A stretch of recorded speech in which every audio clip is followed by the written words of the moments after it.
Good to go. Good morning, I'm Commander Brett James from the Australian Federal Police, and I'm joined here today by Superintendent Sean Baker from the Australian Border Force. Today I'll be outlining the details of Operation Titan, an AFP-led operation which has resulted in 9 people in New South Wales charged with more than 30 online child abuse offences. This includes 8 men and 1 woman aged between the ages of 18 and 62.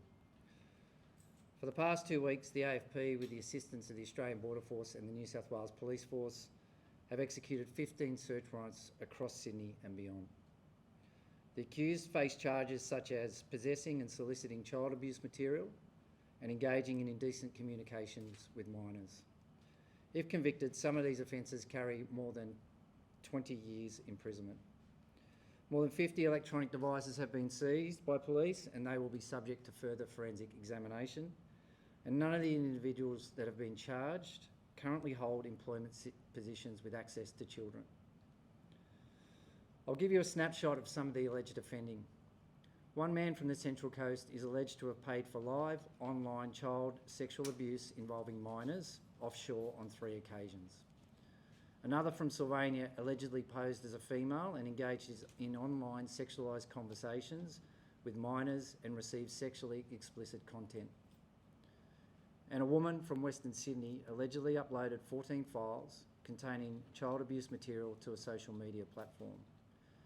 Sadly, law enforcement is seeing this type of abhorrent offending every day. In the 24-25 financial year, the AFP-led Australian Centre to Counter Child Exploitation received more than 82,000 reports of online child exploitation. This was a 41% increase from the previous financial year.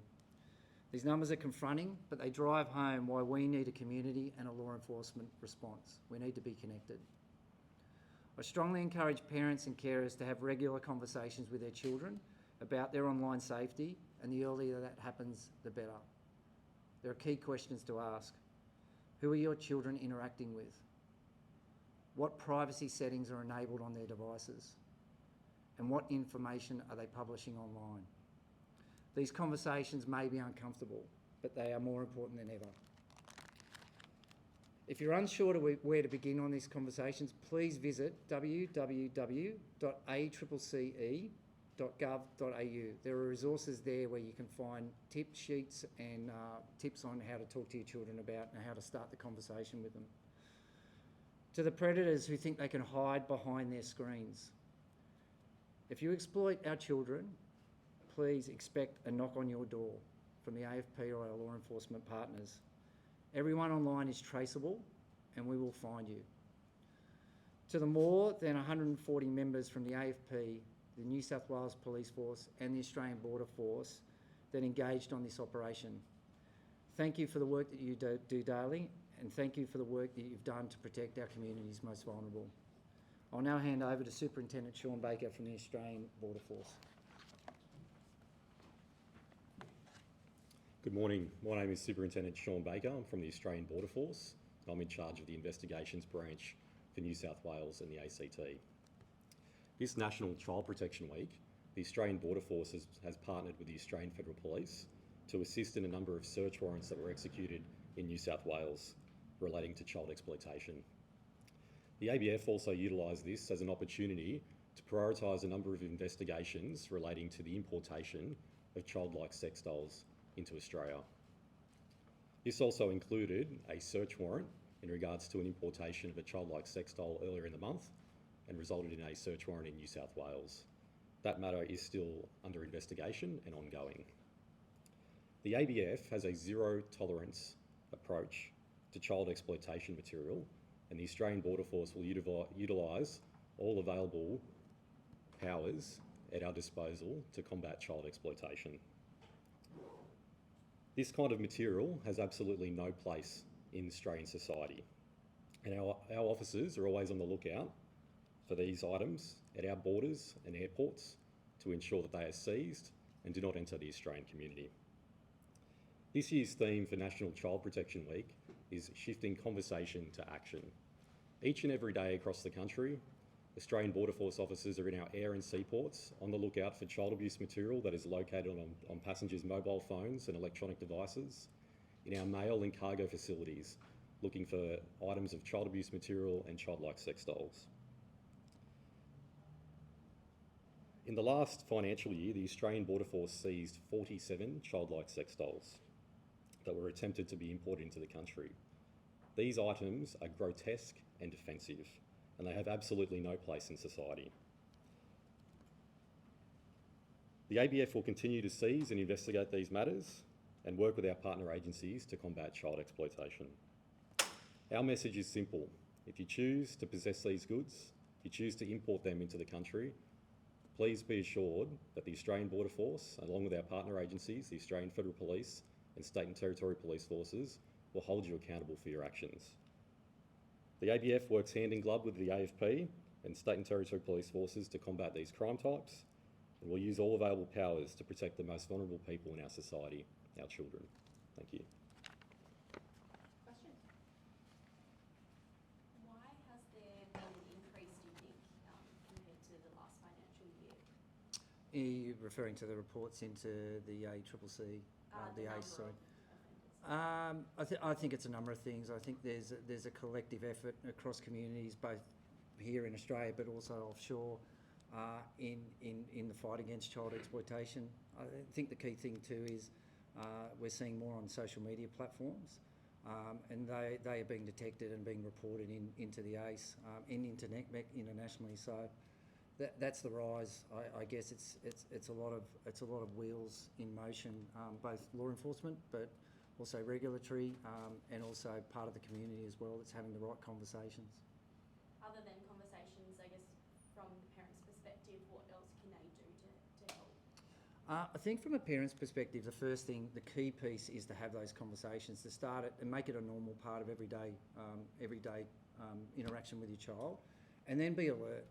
Don't be alert but not alarmed, but have a look at your child's activity online, understand what websites that they're online with. I really strongly advise them to get in contact and have a look at the ACE's website at www.accce.gov.au and have a look at the tip sheets, because that'll tell you what to be alert for, what to look for, and maybe some red flags where you can start those conversations. And what are the most common ways? Is it normally through social media? Is there other things like gaming and that sort of thing as well? I think predominantly we're seeing the issues start online. There are people that can operate behind the veil of secrecy. Our children are young, they're impressionable. They don't know who they're talking to online. They may think that they're talking to a person of their own age when in fact they're talking to a 52-year-old male who's looking to exploit them. So, you know, we have predators lurking online because that's a place in which they can hide and then exploit our vulnerable. We've just got to be alert to it as parents to make sure that we're having the right conversations with our children, and really without alerting the children, making them aware as well as to what they need to do when they're online. We see a 41% jump is quite concerning. Is there anything now that can bring that number down, do you think, in terms of, I don't know, extra funding and that sort of thing? Yeah, look, the 41% being an alarming figure, it depends on the way you look at it. It's actually quite good in that, I think, in that it's being revealed to us and we can actually take some action against it. So the more that we see, the better that we can respond to it, which means ultimately that we can protect more children. And that's really our objective. Our objective is collectively, as all our agencies, to work together to make sure that the children of Australia are protected from predators like the ones we've seen this week and we've charged.